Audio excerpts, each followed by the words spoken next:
एक राजा की 7 बेटियां थीं। एक दिन राजा ने अपनी बड़ी बेटी से कहा, बताओ बेटा तुम किसका खाती हो? तो बेटी ने कहा, पिताजी हम आपका दिया खाती हैं। दूसरी बेटी से कहा, तुम किसका खाती हो? पिताजी आपका दिया खाती हैं। प्रजा से पूछा, तुम किसका खाती हो? बोले आपका दिया खाते हैं। सबसे पूछा, तुम किसका दिया खाते हो? बोले आपका दिया राजा, आप ही हमारे पालनहार हो, आपका दिया हम सब खाते हैं। सबसे छोटी बेटी से कहा, बेटी तुम बताओ तुम किसका खाती हो? तब उस बेटी ने कह दिया, पिताजी हम भगवान का दिया खाते हैं, हम आपका दिया नहीं खाते। राजा को बड़ा बुरा लगा, उसे लगा हमारी इंसल्ट कर दी इसने, हमारा दिया खाती है और नाम ले रही है भगवान का। राजा ने कहा, कोई भगवान भगवान नहीं होता, अरे मैं तुम्हें खाने ना दूं तो तुम मर जाओगी। बेटी ने कहा, पिताजी तो आप करके देख लो।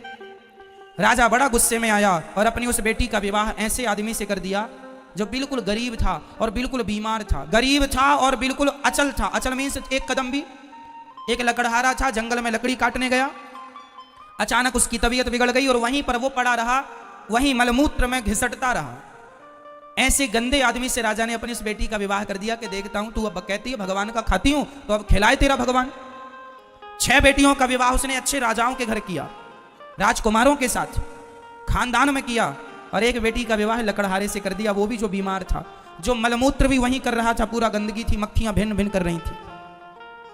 उस लड़की को लगा कोई बात नहीं, विधाता की ऐसी ही मर्जी है। वो लड़की जो थी अपने उस पति के संग रहने लगी। उसे पास में नदी थी तो ले गई, नहलाया धुलाया साफ किया, और जो उसके भाग्य में था मिला। उसका पति चल नहीं पाता था, अब वो क्या करे, पति को भोजन कैसे कराए? तो जंगल की लकड़ियां बीनती और ले जाके शहर में बेचती, जो पैसा आता उससे कुछ दवाइयां लाती, कुछ रोटियां लाती, खाती, पति को खिलाती, दवाई खिलाती। और वहां पर एक नाग नागिन, जंगल था ना तो जंगल में तो जीव जंतु ही रहेंगे, एक नाग नागिन का जोड़ा था। तो वो जब दूध लाया करती अपने पति को देती, और जो बच जाता तो दौने में वो वहां नाग नागिन को रख दिया करती थी। तो नाग नागिन दूध पीते और बड़े प्रेम से वो खुश रहते।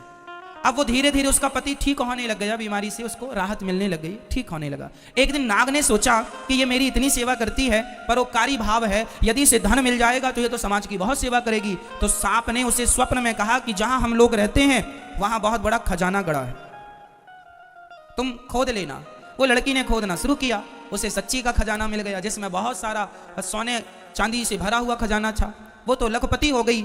उसने एक बड़ा सा महल बनवाया, नगर बसाया, और बढ़िया ठाट बाट बनाया, और दोनों राजा रानी हो गए। उसका पति बिल्कुल स्वस्थ हो गया और बढ़िया राज सिंहासन पर बैठने लगे, और बड़े प्रेम से हाथी घोड़ा इकट्ठा किया और सेना इकट्ठी की, राजा हो गया।